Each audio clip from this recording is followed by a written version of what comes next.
Have you ever wondered about the true meaning of atonement and how that ancient Hebrew ceremony has any meaning to us and our salvation today? Welcome to the Mustard Seed Reflections, where we will continue to reflect upon the work and publications of the Mustard Seed Advent.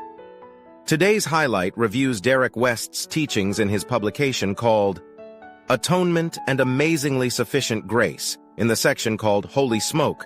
For the full original paper, visit www.mustardseedadvent.com.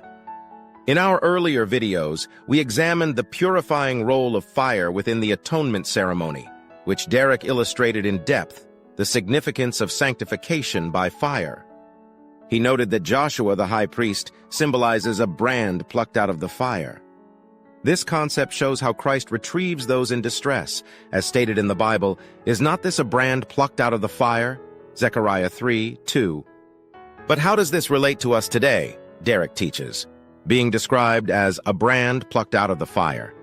This has direct reference to the live coal which simmered in the altar of the sanctuary.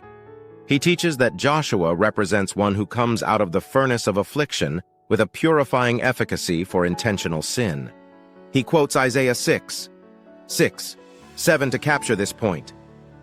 Then flew one of the seraphims unto me, having a live coal in his hand.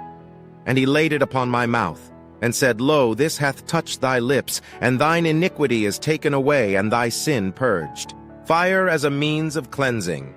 Derek illustrates how the symbolism of burning of the cleansing agent of fire must be understood to grasp the deep themes of the atonement. Fire purifies intentional sin where other sacrifices do not. For our God is a consuming fire. Hebrews 12:29. Who shall lay anything to the charge of God's elect? It is God that justifieth. Romans 8:33-34. Derek compares Isaiah's cleansing to Joshua's experience. Isaiah was cleansed by fire also. Isaiah's lips were purified so he could be sent. Derek sees this as the same atonement pattern applied to leaders raised for final mission. Isaiah was not cleaned by a sacrifice, but by fire. Also, I heard the voice of the Lord saying, Whom shall I send, and who will go for us? Then said I, Here am I, send me. Isaiah 6:8. Like Joshua, Isaiah recognized his uncleanliness. He understood before he could enlighten others, he must first be cleansed. This reflects the atonement process. Both figures demonstrate that purification is necessary to serve Christ fully. But Joshua represents something more profound. Unlike Isaiah, Joshua embodies the live coal. He doesn't just experience purification, he is it. The fire cleanses him, making him an instrument for the Lord's work. Smoke, incense, and the still small voice. Derek continues, To create smoke acceptable to garner the Lord's presence, only one thing was missing, incense beaten small. He teaches that the incense symbolizes the humbled messenger, the still small voice, whose humility plus the brand, Joshua, creates the cloud that hides Christ's presence.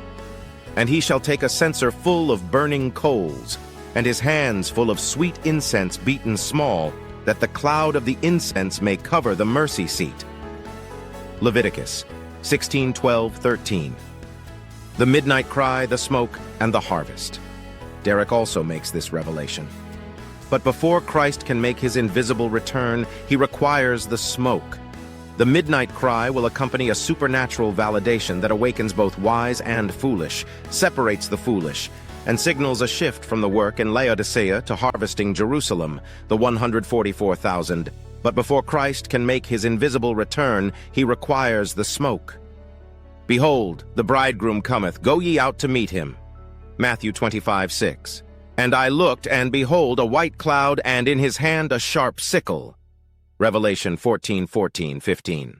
Derek explains, all of these closing events will result from the union of Joshua and David, the Lord's holy smoke. He further states this union culminates in the burnt offering, mature, blemish-free leaders, rams, who will lead the harvest. A ram without blemish, a burnt offering. Leviticus 1:3. And the number of them was 144,000, which were not defiled with women. Revelation 14:4. When Joshua and David unite, their mission becomes clear. Christ conceals himself within his faithful servant. This union will usher in a significant awakening. The midnight cry signals Christ's invisible return. This is when the wise and foolish virgins arise. The phrase, "Go ye out to meet him," emphasizes readiness. It signifies our call to faithfulness. In this context, we are reminded that faith is crucial. Hebrews 11:1 teaches, "Faith is the substance of things hoped for. Our belief must stand strong as evidence is revealed." This is a pivotal moment when God's true followers will recognize his work. Derek West urges us to embrace deeper revelations. "My people are destroyed for lack of knowledge," Hosea 4:6. Instead of avoiding uncomfortable truths, we must seek understanding and growth. As the atonement unfolds, we witness a dynamic shift. New assignments await, moving beyond traditional confines. The call to harvest reaches out to diverse groups, transforming lives. Reflecting on this journey, let us be open to new lessons. Embracing Derek West's insights can guide our steps towards spiritual maturity. To summarize, Derek emphasizes sanctifying affliction, the furnace, humility, incense beaten small, and the divine smoke that hides Christ so his people are preserved and prepared. Purification by fire, humility, union, then harvest. Are you ready to delve deeper into this transformative message? Explore Derek West's teachings further and embrace the journey of atonement. For the full study, read Derek West's Atonement and Amazingly Sufficient Grace at www.mustardseedadvent.com. If this reflection helped you, subscribe, and share for more Mustard Seed Reflections. Indeed, we can rise and shine, becoming pure vessels for God's glory. Thank you and have the most blessed day.